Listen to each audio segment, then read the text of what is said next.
Team ডেভিডের গল্পটা আসলে দুই দেশের গল্প। তিনি 1996 সালের 16ই মার্চ সিঙ্গাপুরে জন্মগ্রহণ করেন।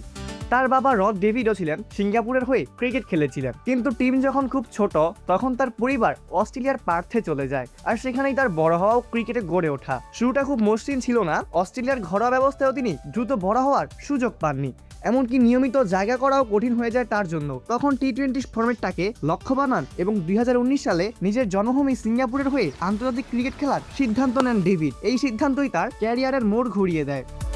সিঙ্গাপুরের হয়ে টিম ডেভিড 2019 সালে কাতারের বিপক্ষে টি-20তে অভিষেক করেন। খুব দ্রুত তিনি তার ভয়ঙ্কর পাওয়ার হিটিং এর জন্য পরিচিত হয়ে ওঠেন। লম্বা গড়ন, শক্তিশালী ব্যাটিং আর শেষের ওভারে ম্যাচ ঘোরানোর ক্ষমতা তাকে সবার থেকে আলাদা করে গড়ে তোলে।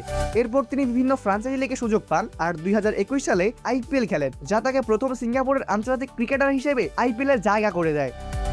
তারপর সে ডেভিডের জীবনে আরেক বড় অধ্যায়। আইসিসির যোগ্যতার নিয়ম অনুযায়ী তিনি 2022 সালের সেপ্টেম্বরে ভারতের বিপক্ষে অস্ট্রেলিয়ার হয়ে অভিষেক করেন। অর্থাৎ তিনি সেই বিরল ক্রিকেটারদের একজন যিনি আন্তর্জাতিক টি-20তে দুই দেশের প্রতিনিধিত্ব করেছেন, প্রথমে সিঙ্গাপুর, পরে অস্ট্রেলিয়া।